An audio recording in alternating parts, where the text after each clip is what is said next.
ओम शांति। 25 अप्रैल 2026 के ईश्वरीय महावाक्य। पहले सुनते हैं मुरली के मुख्य पॉइंट्स। बाबा ने कहा, कभी किसको दुख नहीं देना। तुम्हारा काम ही है सबको सुख धाम का मालिक बनाना। लेकिन जिनमें ज्ञान नहीं है वह तो दुख देते रहते हैं। पहले पहले सबको आत्मा और परमात्मा की समझानी देनी है। सबको बताना है आत्मा सो परमात्मा हो न सके। बाप है नॉलेजफुल, सदा पावन, जबकि आत्मा तो पतित भी बनती है। फिर बाबा ने कहा, मैं आया हूं सबको पावन बनाने, राजयोग सिखाने। पावन बनने का और कोई रास्ता नहीं है। तुम जन्म जन्मांतर गुरुओं आदि की मानते आए हो। अब जो बड़ा बाबा कहे उनके डायरेक्शन पर चलना चाहिए, क्योंकि वह बाप तुमको स्वर्ग में ले जाने वाला है। उनकी बात तो आंख बंद करके माननी चाहिए। लास्ट में बाबा ने कहा, तुम मेरी मानते रहो तो तुम्हारा कल्याण होता रहेगा। अगर कोई नुकसान होता भी है तो रिस्पॉन्सिबल शिव बाबा है। एक बाप को याद करने से अवस्था और ही पक्की हो जाएगी। निश्चय में विकर्म भी विनाश होंगे और बल भी जास्ती मिलेगा। अब सुनते हैं महावाक्यों को विस्तार से। मुरली का सार। मीठे बच्चे, बाप दूर देश से आए हैं तुम बच्चों के लिए नया राज्य स्थापन करने। तुम अभी स्वर्ग के लायक बन रहे हो। प्रश्न, जिन बच्चों का शिव बाबा में अटूट निश्चय है उनकी निशानी क्या होगी? उत्तर, वह आंख बंद करके भी बाबा की श्रीमत पर चलते रहेंगे, जो आज्ञा मिले।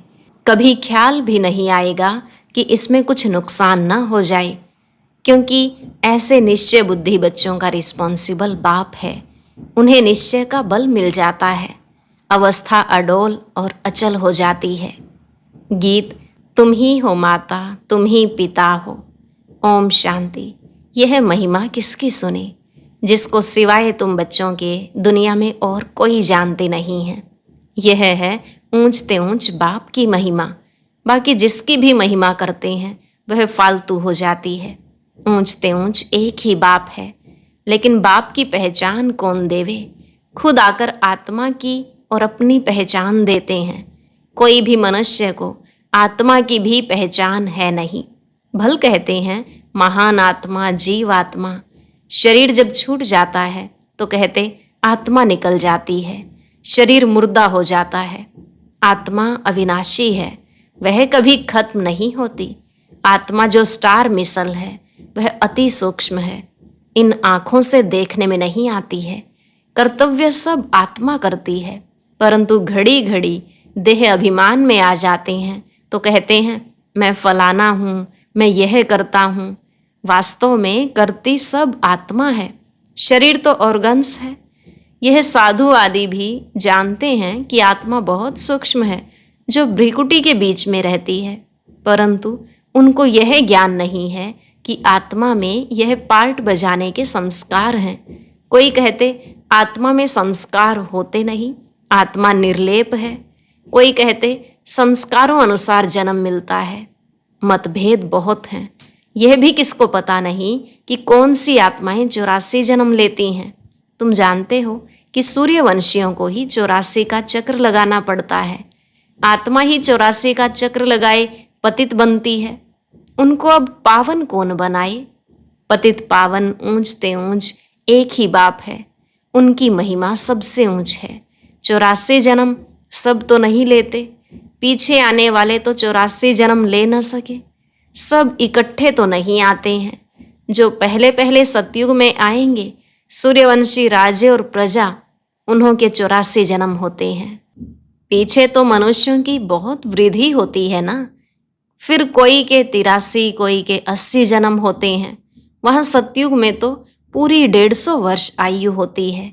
कोई जल्दी मर न सके। यह बातें बाप ही बैठ समझाते हैं।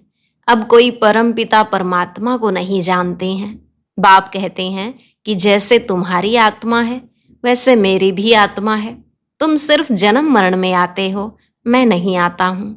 मुझे बुलाते भी तब हैं जब पतित बनते हैं, जब बहुत दुखी हो जाते हैं तब बुलाते हैं। इस समय तुम बच्चों को शिव बाबा पढ़ा रहे हैं। कोई पूछते कि यह कैसे माने कि परमात्मा आते हैं। तो उन्हों को समझाना है कि सब पुकारते हैं कि हे पतित पावन आओ।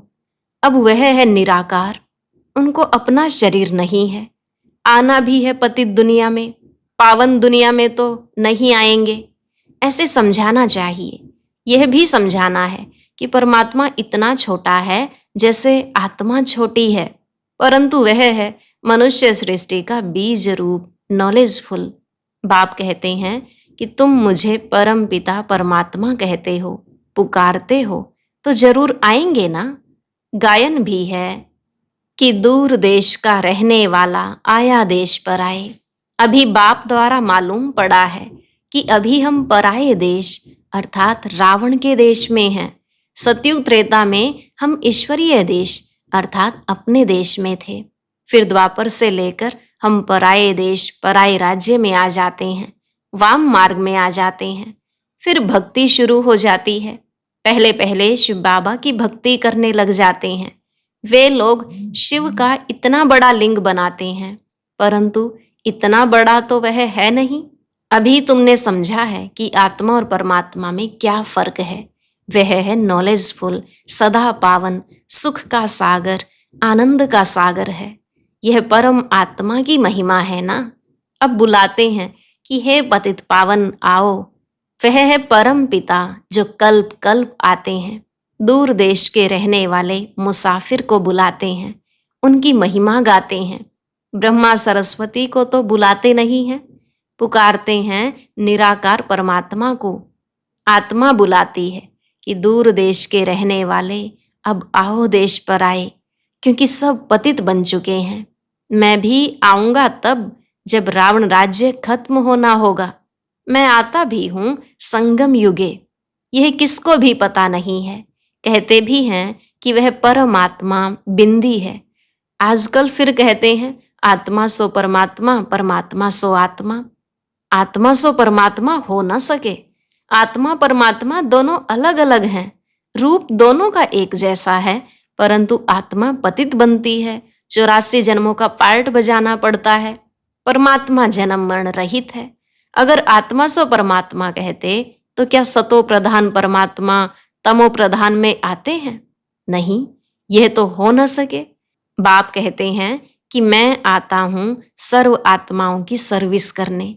मेरा जन्म भी नहीं कहा जाता। मैं आता ही हूं नरकवासियों को स्वर्गवासी बनाने। पराये देश में आए हैं अपना स्वर्ग स्थापन करने। बाप ही आकर हमको स्वर्ग का लायक बनाते हैं। यह भी समझाया है कि और आत्माओं का पार्ट अपना अपना है। परमात्मा जन्म मरण रहित है। आते भी जरूर हैं, तब तो शिवरात्रि मनाते हैं, लेकिन वह कब आए यह कोई नहीं जानते। ऐसे ही शिव जयंती मनाते आए हैं। जरूर संगम पर आए होंगे स्वर्ग स्थापन करने। पतितों को पावन बनाने जरूर संगम पर आएंगे ना। पावन सृष्टि है स्वर्ग।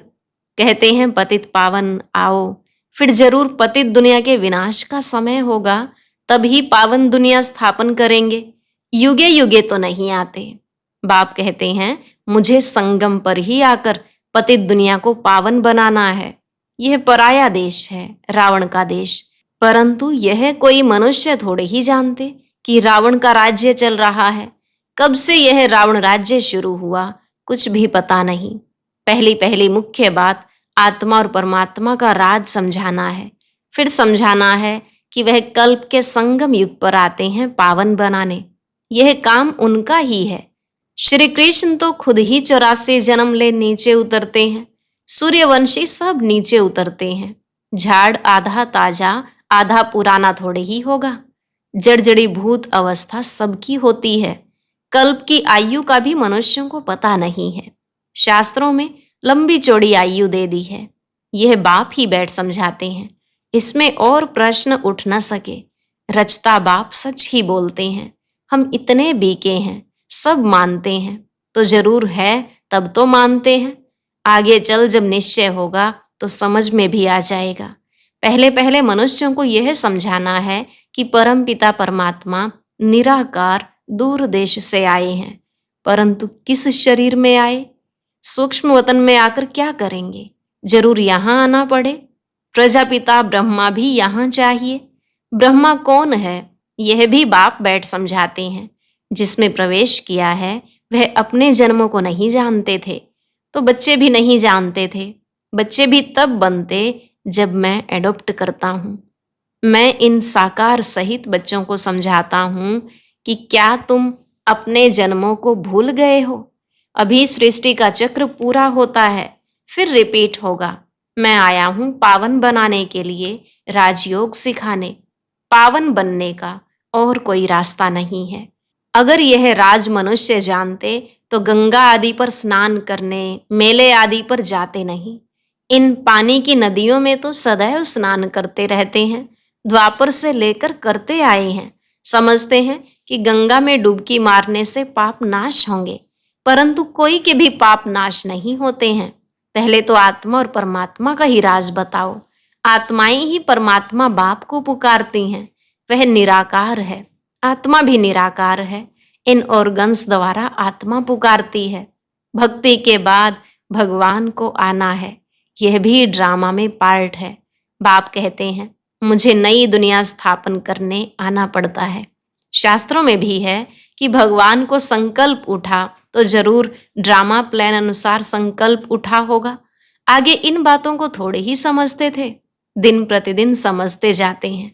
बाप कहते हैं मैं तुमको नई नई गुह्यते गुह्य बातें सुनाता हूँ। सुनते सुनते समझते जाते हैं। आगे ऐसे नहीं कहते थे कि शिव बाबा पढ़ाते हैं, अब तो अच्छी रीति समझ गए हैं। और भी समझने का बहुत पड़ा है। रोज समझाते रहते हैं कि कैसे किसको समझाना चाहिए। पहले यह निश्चय करें कि बेहद का बाप समझाते हैं तो वह जरूर सत्य बताएंगे। इसमें मूंझने की भी बात नहीं। बच्चे कोई पक्के हैं, कोई कच्चे हैं। कच्चा है तो कोई को समझा नहीं सकते हैं। यह तो स्कूल में भी नंबरवार होते हैं। बहुतों को यह संशय पड़ता है कि हम कैसे समझें कि परमपिता परमात्मा आकर पढ़ाते हैं, क्योंकि उन्हों की बुद्धि में है श्री कृष्ण ने ज्ञान सुनाया। अब पतित दुनिया में तो श्री कृष्ण आ नहीं सकता। यह उनको सिद्ध करो कि परमात्मा को ही आना पड़ता है पतित दुनिया और पतित शरीर में। बाप यह भी समझते हैं कि हरेक की अपनी अपनी बुद्धि है। कोई तो झट समझ जाते हैं।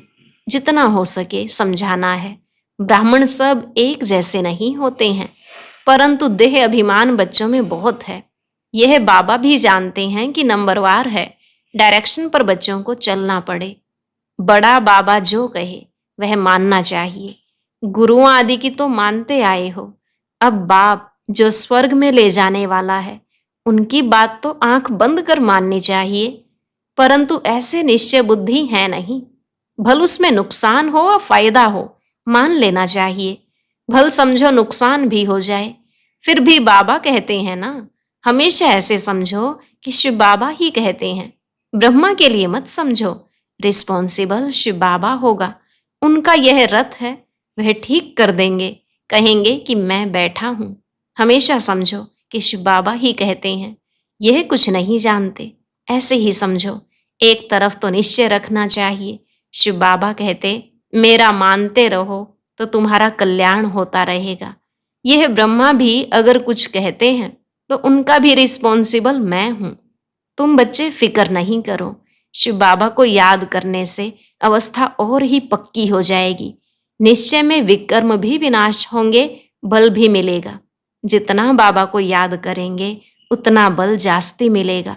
जो श्रीमत पर चल सर्विस करते हैं वही ऊंच पद पाएंगे।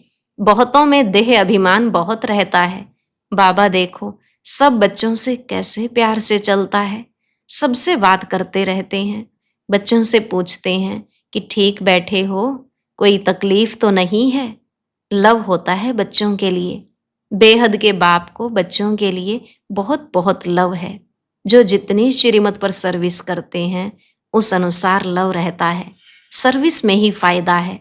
सर्विस में हड्डियां देनी है। कोई भी काम करते रहेंगे तो वह फिर दिल पर भी रहते हैं कि यह बच्चा फर्स्ट क्लास है।